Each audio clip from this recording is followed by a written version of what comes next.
The crystal chamber floated in the darkness of space, its walls glowing with soft blue light. Inside, thousands of alien beings sat in perfect circles around a central platform. This was the Galactic Council, the most powerful organization in the known universe. Today, they had gathered to make a decision about a small blue planet called Earth. Elder Zindar stepped onto the platform. His tall gray body moved with the confidence of someone who had lived for 800 years.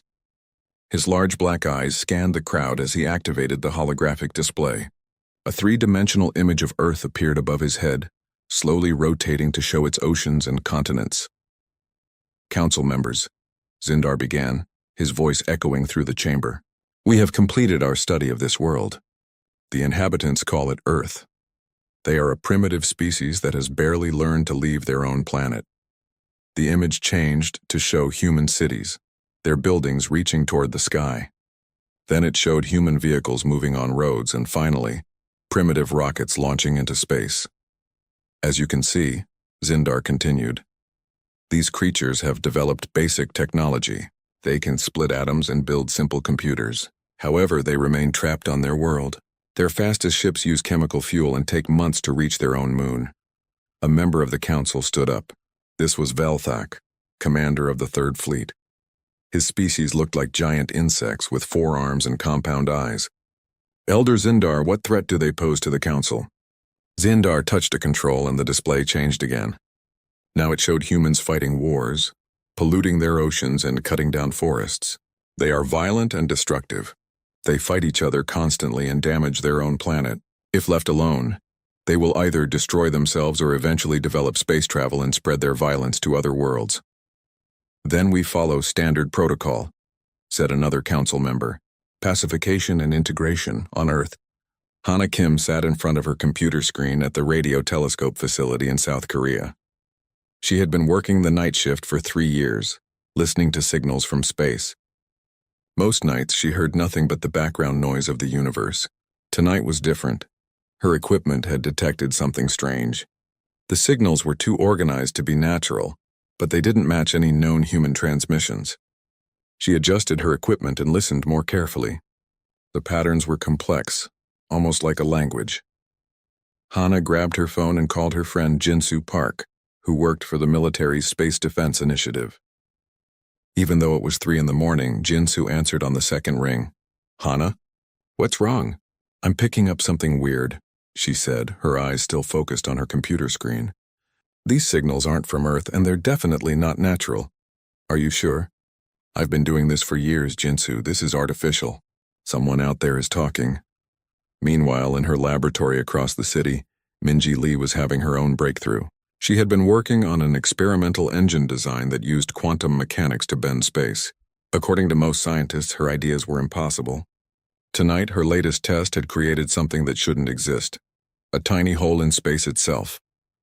She stared at the readings on her instruments. The hole had lasted only a few seconds, but it had definitely been there. If she could make it bigger and more stable, it might allow travel across vast distances instantly. Back in the council chamber, the vote was proceeding exactly as Elder Zindar had expected. One by one, each member of the council voted to authorize Pacification Protocol 7. This was the standard procedure for dealing with primitive worlds. First, they would send ships to demonstrate their power. Then they would demand surrender. Finally, they would integrate the planet into the Galactic Council as a minor member world. The final vote was 847-0. No one voted against the invasion of Earth. Commander Velthak, Elder Zindar announced, "You will lead the Third Fleet to Earth. Use standard intimidation tactics. These primitives should surrender within days once they see our technology." Velthak bowed his insect-like head. "It will be done, Elder. How much resistance do you expect?" "None," Zindar replied.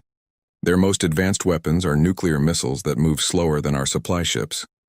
Their space program consists of metal tubes filled with explosive chemicals. They cannot even leave their own solar system."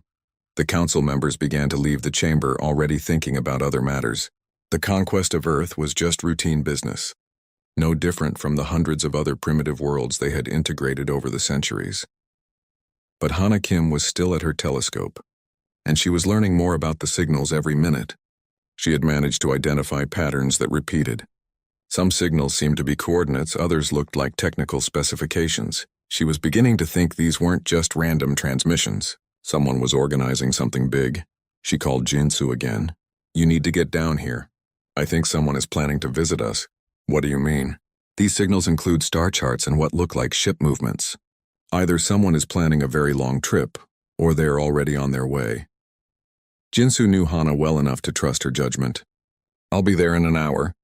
Don't tell anyone else about this yet."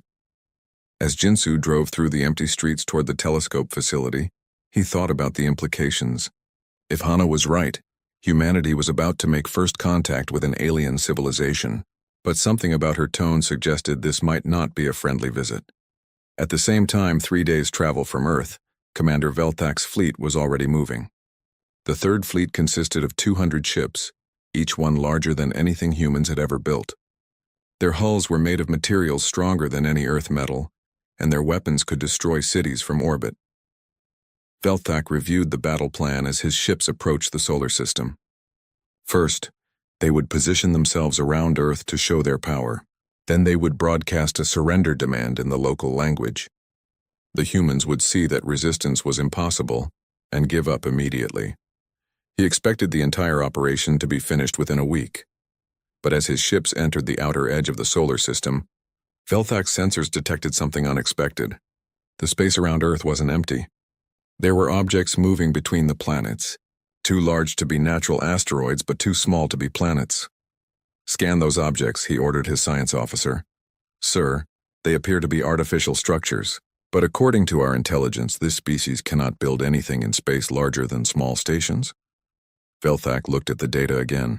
Either their intelligence was wrong, or the humans had been hiding their true capabilities.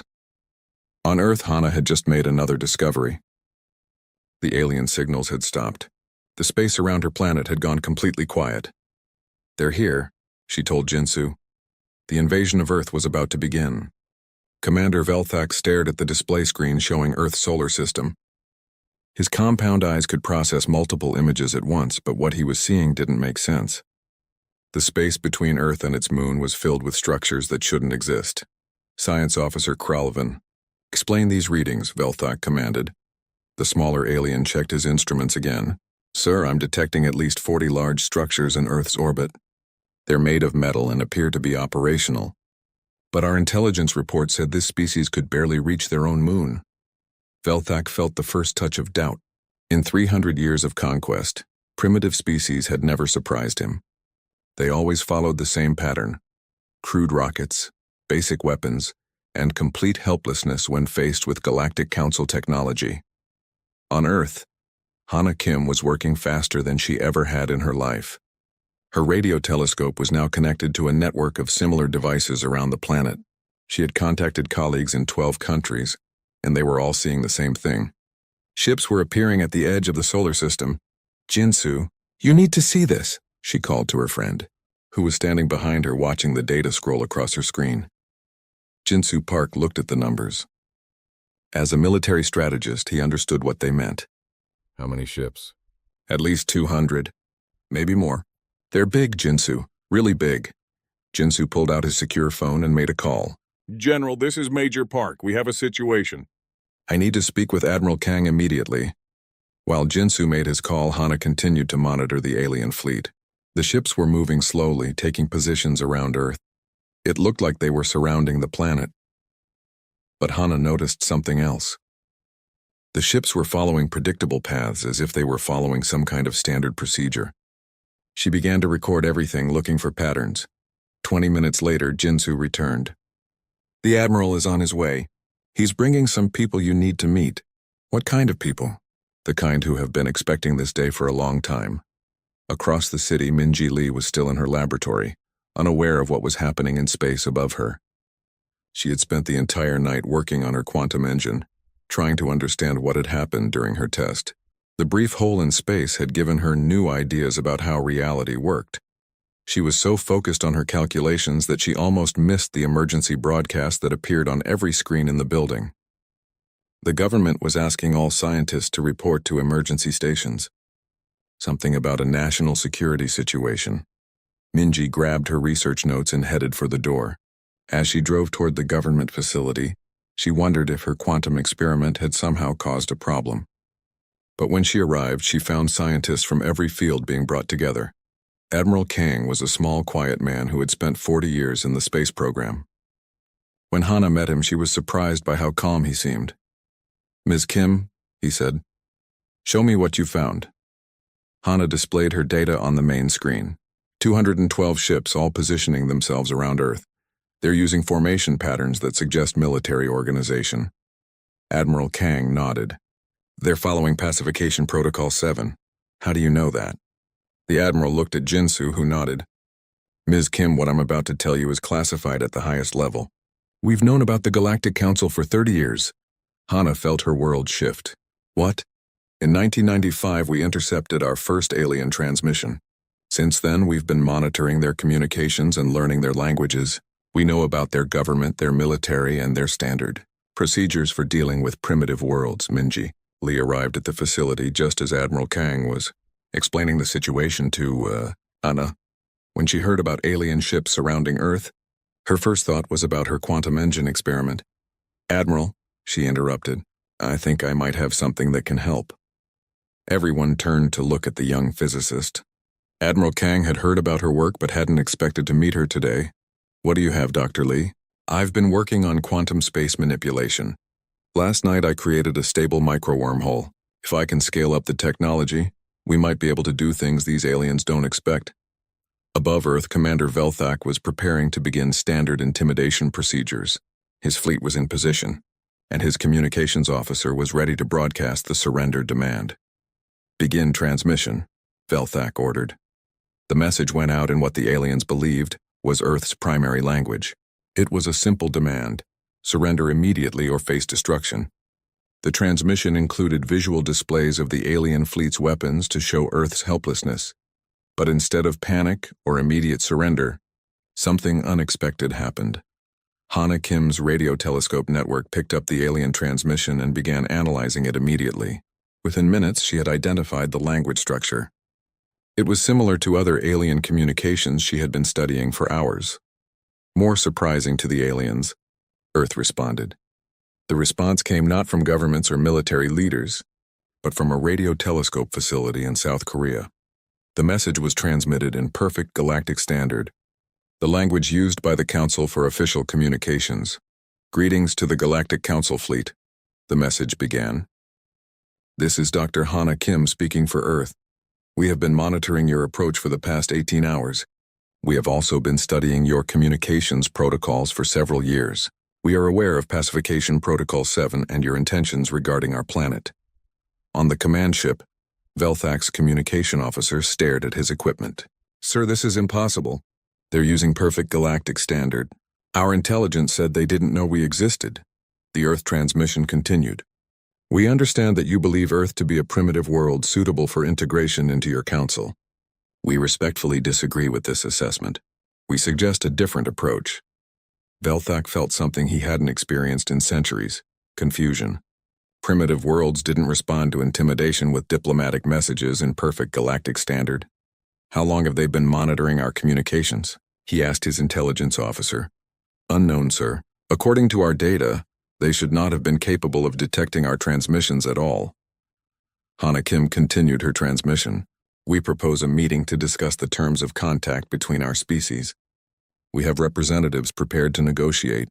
However, we should inform you that Earth is not as defenseless as your intelligence suggests." As if to prove this point, something appeared on Velthak's sensors that made him step backward. Objects were materializing around his fleet. Ships were uncloaking themselves, ships that had been invisible until this moment. "Defense systems to full alert," Velthak ordered. How many ships? 50.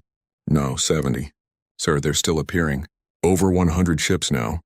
The Earth vessels were smaller than the Council ships, but they were clearly advanced technology. They had appeared from nowhere, suggesting cloaking systems that the Council hadn't detected. Jinsu Park was now at the main command center, coordinating Earth's response. The ships surrounding the alien fleet were part of a defense system that had been built in secret over decades. Mining operations in the asteroid belt had been cover for military construction. "Admiral," Jinsu reported. All defense platforms are active. The quantum drive ships are in position. Admiral Kang looked at Minji Lee. Doctor, are your engines ready for testing? Minji checked her portable control system. The prototype is installed on the lead ship. I can't guarantee it will work, but the theory is sound. Hana Kim sent another message to the alien fleet. Commander Velthak, we know your name and your service record. We know about your victories on 37 other worlds. We also know that those worlds were truly primitive when you arrived. Earth is different. In space above Earth, Velthak realized that everything he had been told about this species was wrong. They had been watching the Council, learning their language, and preparing for this exact moment. For the first time in his long military career, Commander Velthak was facing an enemy that had been preparing for him. The invasion of Earth was not going according to plan. Commander Velthak had conquered 37 worlds. He had faced desperate enemies, advanced weapons, and impossible odds. But he had never faced an enemy that knew everything about him while he knew nothing about them. Sir, his tactical officer reported, the Earth ships are maintaining distance, but they have us completely surrounded. Their formations suggest they've studied our standard battle tactics. Velthak looked at the display showing both fleets. The human ships were positioned exactly where they would be most effective against Council formations. It was as if they had read the Galactic Military Academy textbooks. Open a communication channel, he ordered. On Earth, Admiral Kang stood in the command center watching the situation develop. Decades of preparation were finally being put to the test. Next to him, Jinsu Park was coordinating the movements of ships that the aliens still thought were primitive mining vessels. The alien commander wants to talk. Hana Kim reported from her communication station. Put him through, Admiral Kang said. The image of Commander Velthak appeared on the main screen. His insect-like features looked angry and confused. I am Commander Velthak of the Galactic Council 3rd Fleet, he began. You will surrender immediately and prepare for integration. Your resistance is pointless. Admiral Kang stepped forward. Commander, I am Admiral Kang of Earth Defense. Your invasion is based on outdated intelligence. We suggest you reconsider your approach. Impossible. Our information is accurate. You are a primitive species with basic chemical rockets and nuclear weapons. Jinsu Park smiled. Would you like us to demonstrate why your information is wrong? Without waiting for an answer, Jinsu activated a control panel. In space, what the aliens thought were mining stations began to transform. Massive gun barrels extended from structures that had appeared to be simple asteroid processing facilities. Energy signatures spiked as weapons that were larger than most Council ships powered up. Your mining operations were cover for military installations, Velthak said. Beginning to understand. For 30 years, Admiral Kang confirmed. We've been building a defense network throughout the solar system. What you see as mining ships are actually mobile weapons platforms. Minji Lee was at her own control station, monitoring the quantum engines she had installed on the lead human ships. Admiral, the quantum drives are ready for combat testing. Show them what they're really facing, Doctor. Minji activated her experimental technology. 3 human ships simply vanished from the alien sensors, only to reappear inside the alien formation. The ships had moved through folded space, traveling instantly across distances that should have taken minutes. On Velthak's command ship, alarms began ringing. Sir, 3 enemy ships have appeared within our defensive perimeter. They bypassed our shields completely. Velthak stared at the tactical display. In 300 years of space combat, he had never seen ships teleport. The technology required was far beyond what any council member possessed. How did they do that? His science officer was frantically checking his instruments. Unknown, sir. The energy patterns don't match any known propulsion system. It's as if they folded space itself. Hana Kim sent another transmission to the alien fleet. Commander, the 3 ships inside your formation are equipped with gravitational weapons. Each one can create a small black hole. We suggest you consider our diplomatic offer. The threat was not empty. Each of the 3 human ships was powered by Minji's quantum technology and armed with weapons that manipulated gravity itself. They could literally tear apart the alien ships from the inside, but Admiral Kang had no intention of starting a war. He was demonstrating Earth's capabilities to force negotiations, not to destroy the alien fleet. We don't want to fight, Admiral Kang told Commander Velthak, but we won't be conquered either. Earth proposes a third option.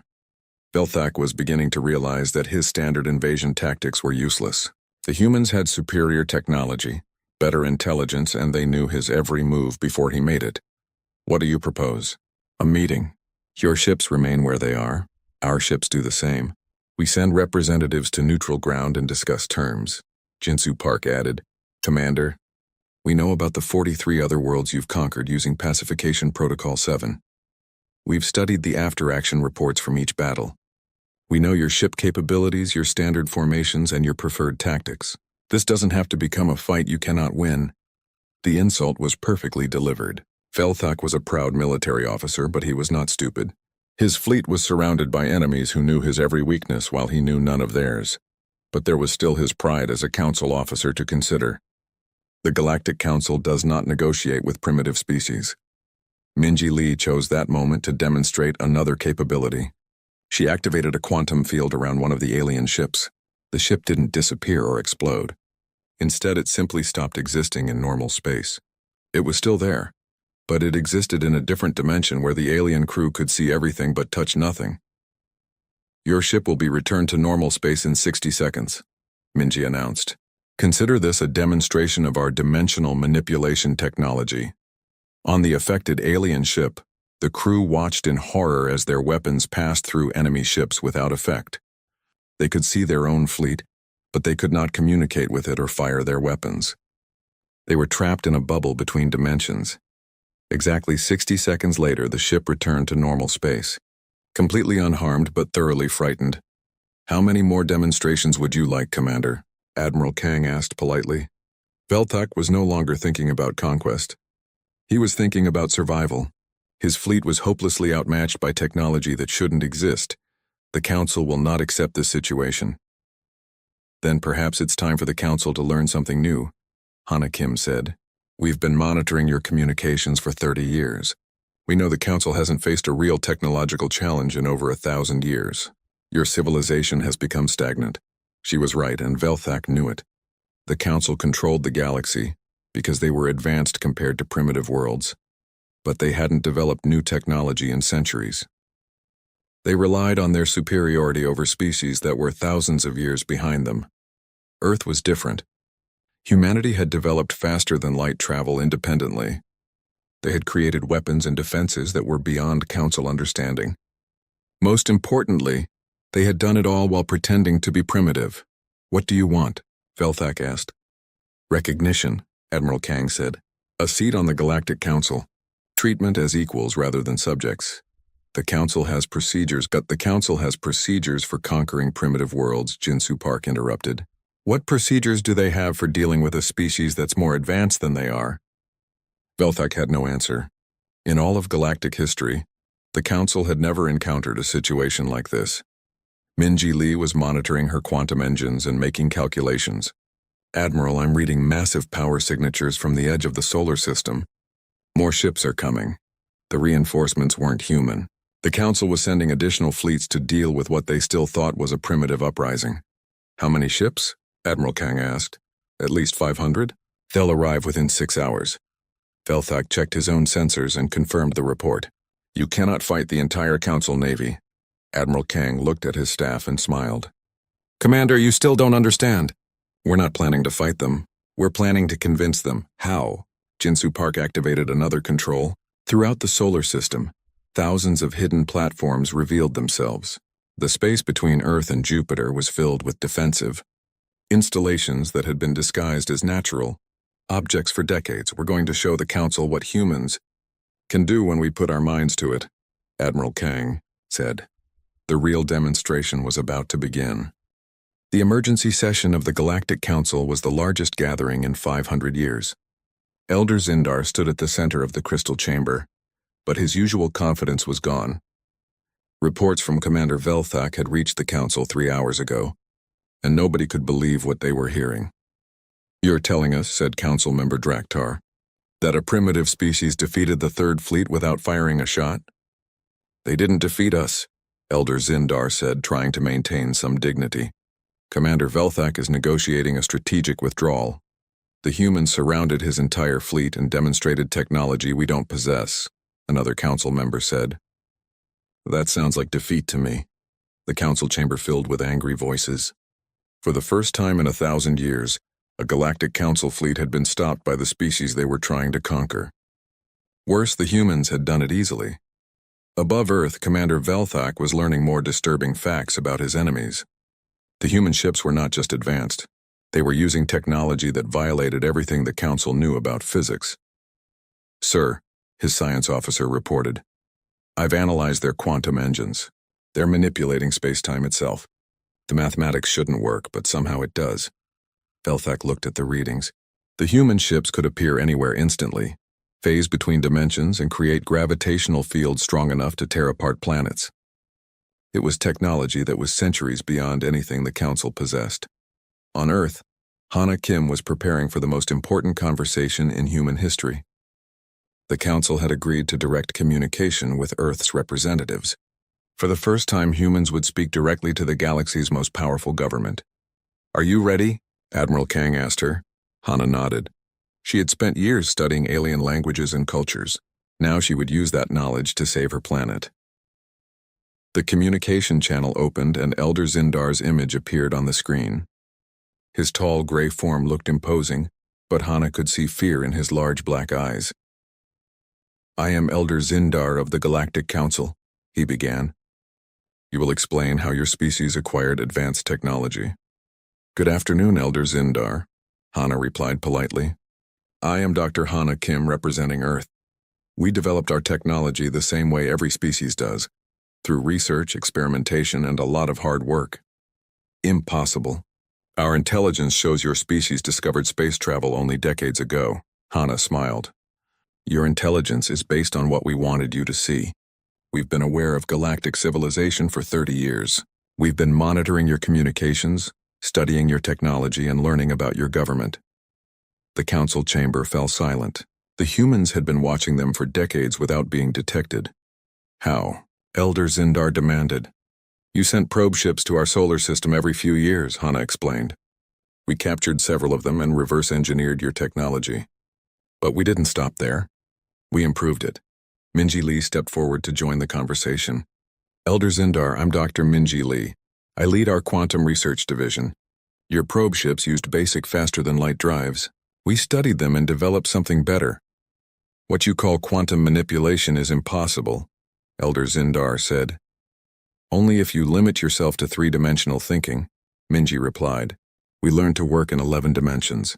It opens up possibilities you've never considered." On the council ship, Commander Velthak was receiving reports that made the situation even worse.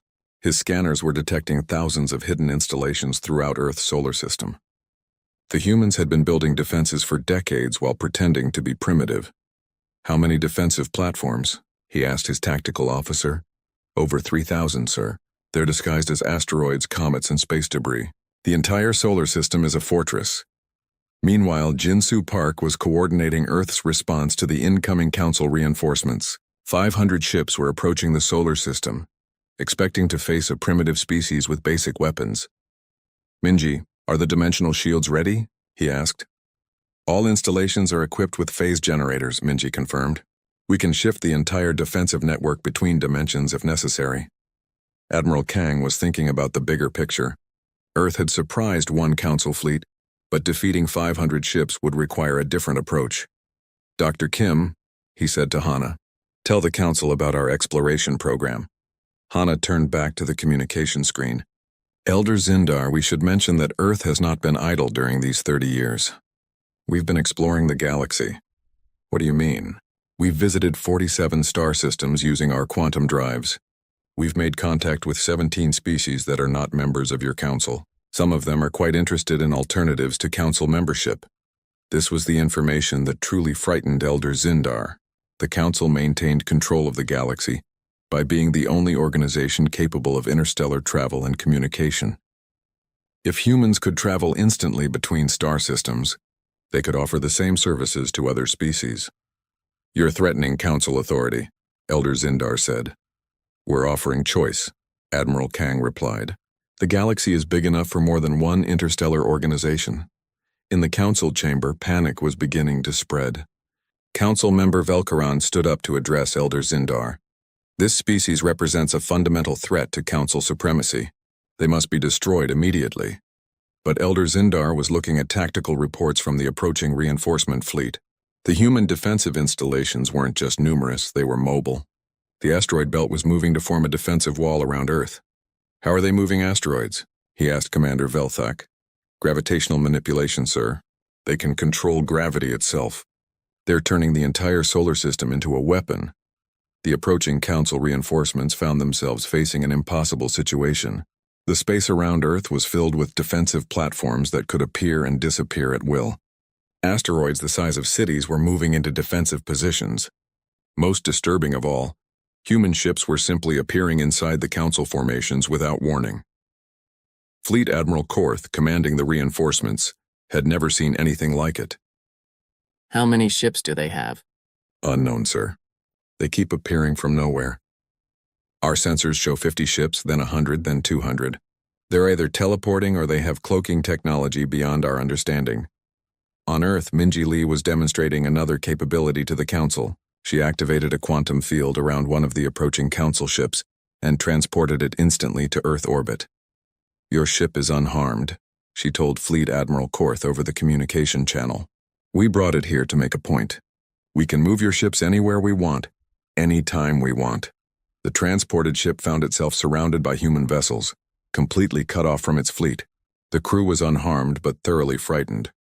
Admiral Kang addressed both Council commanders. "Gentlemen, Earth doesn't want to fight the entire Galactic Council, but we won't be conquered either. We're offering a third option." "What option?" Elder Zindar asked. "Partnership," Hanakim said. "Earth has technologies you need. Our quantum drives, our dimensional manipulation, our gravitational control systems. We're willing to share this technology with the Council. In exchange for what?" "Membership. Not as a subject world, but as an equal partner. A seat on the Council with full voting rights." Jinsu Park added the final element of Earth's offer. "We're also prepared to share our defensive technologies with other Council worlds. Your current enemies won't stand a chance against quantum weapons and dimensional shields." Elder Zindar realized that Earth was offering the Council a chance to become more powerful than ever before, but it would require treating humans as equals instead of subjects. The choice was simple: accept Earth as a partner, or face the possibility of humans creating their own galactic government with superior technology. "The Council will need time to consider your proposal," Elder Zindar said. "Of course," Admiral Kang replied. "Take all the time you need. Your fleets are welcome to remain here as our guests while you decide." It was a polite way of saying that the Council ships were not leaving until Earth received an acceptable answer.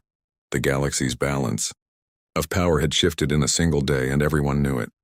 3 days after the first contact, the situation around Earth had become the most closely watched event in galactic history. News of the human technological demonstration had spread to every Council world, and representatives from dozens of species were demanding answers. In the Galactic Council chamber, Elder Zindar faced the largest crisis of his 800-year career. Half the Council wanted to destroy Earth before human technology could spread to other worlds. The other half wanted to negotiate for access to human innovations. "The humans are a threat to everything we've built," Council member Velkaran argued. "If other species gain access to their technology, the Council's authority will collapse."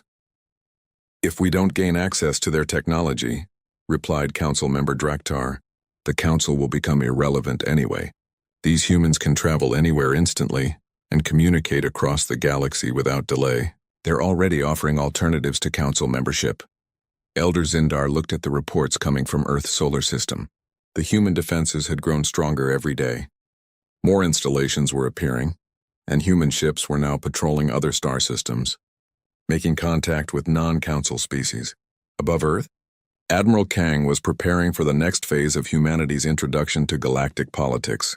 A special ship had been constructed specifically for this moment, a vessel that would demonstrate Earth's most advanced technologies to the Council.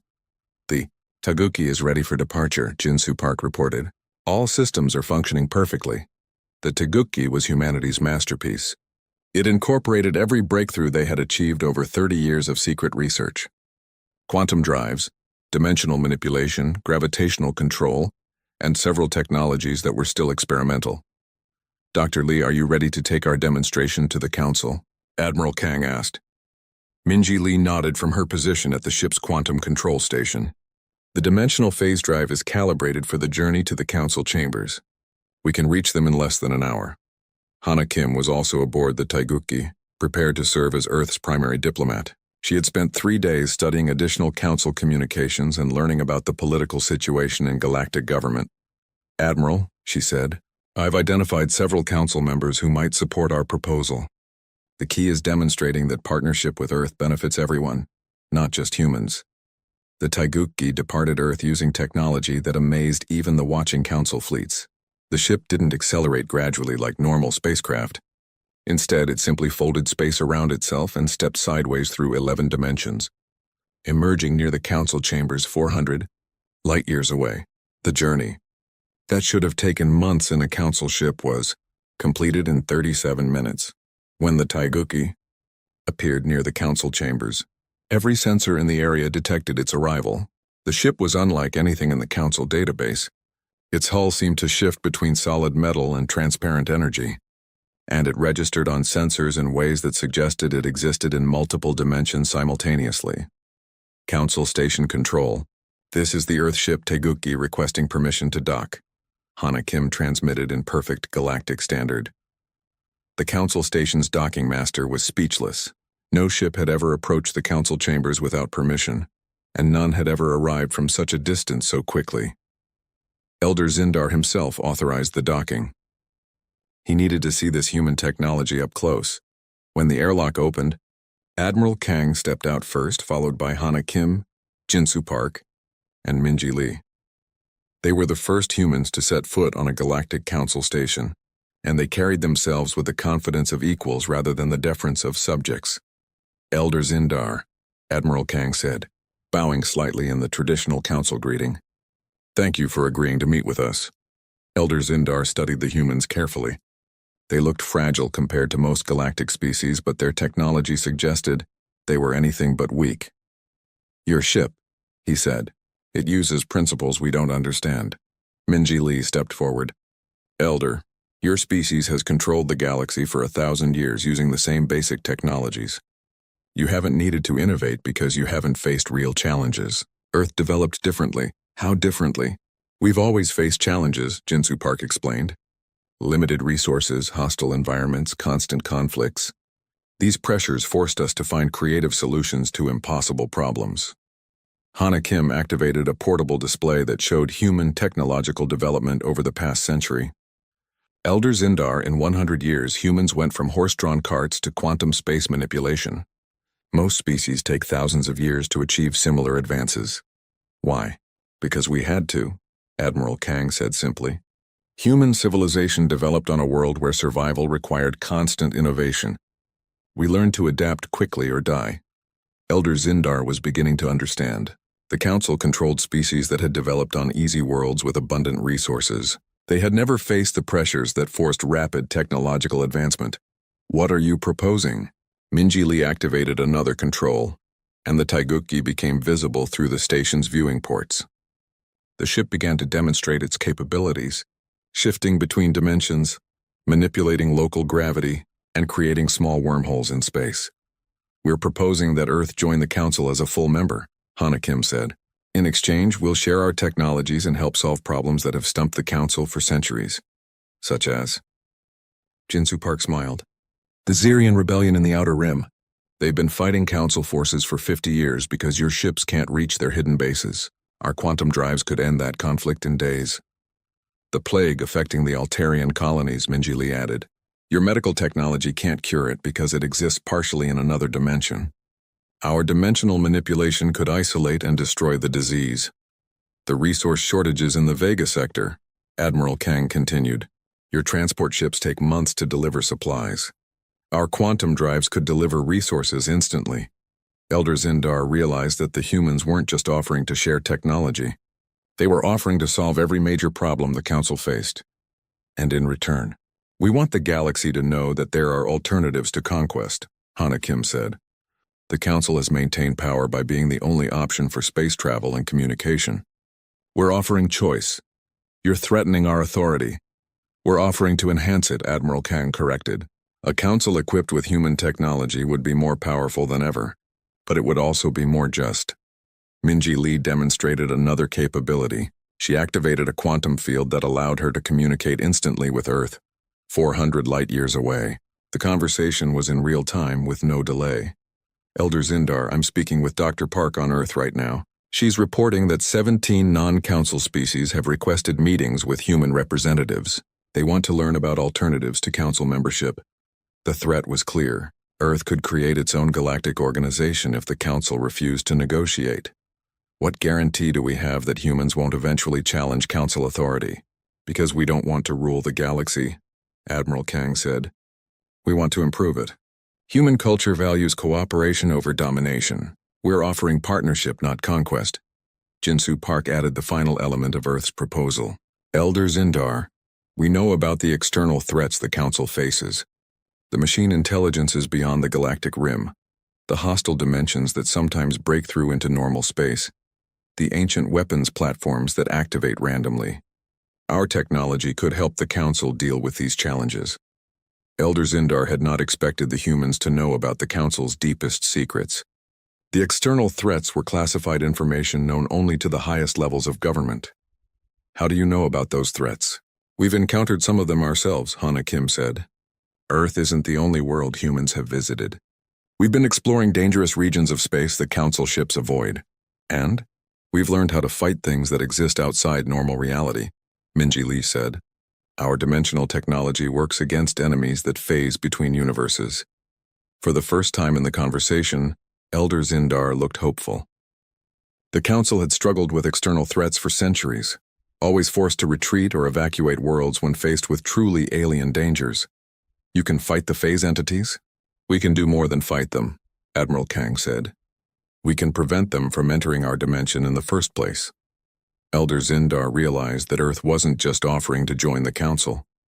They were offering to save it from threats that had seemed impossible to defeat. The decision was becoming clear, but it would require the Council to accept something they had never accepted before, an equal partner instead of a subject species. I will present your proposal to the full Council, Elder Zindar said. Thank you, Hana Kim replied. We hope this is the beginning of a new era for galactic civilization. The vote would determine not just Earth's fate, but the future of the entire galaxy.